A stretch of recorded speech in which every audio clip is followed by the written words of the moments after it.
অধিকাংশ প্রবীণ বুদ্ধিজীবী, প্রতিষ্ঠিত বুদ্ধিজীবী তারা নাই হয়ে গিয়েছিলেন এবং শিল্পীদের মধ্যে একটা বড় অংশ গণঅভ্যুত্থানের সাথে ছিলেন না।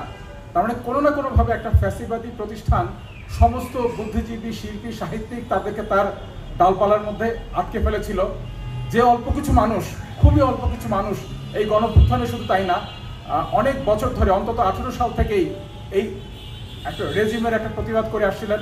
আমার মনে হচ্ছিল সবসময় যে ফটোগ্রাফাররা কি কারণে আমি জানি না একটা ব্যতিক্রম ছিলেন। আমার চেনা অধিকাংশ আলোকচিত্রী তারা মাঠে সবসময় সক্রিয় থেকেছেন আর জীবন পুরোটা সময়, গণঅভ্যুত্থানের পুরোটা সময় যে অবিশ্বাস্য ছবিগুলো তুলেছে, এটা মানে আমার মনে হয় যে যেটা একটু আগে তাসলিম খলিল বললেন যে আসলে গণঅভ্যুত্থান একটা ইতিহাস, যেটা আমি আশা করব ভবিষ্যতের মানুষ যদি এই অভ্যুত্থানের ইতিহাস লিখতে চায় তাহলে যেসব উপাদানের কাছে তারা আসবে এটা তার মধ্যে একটা।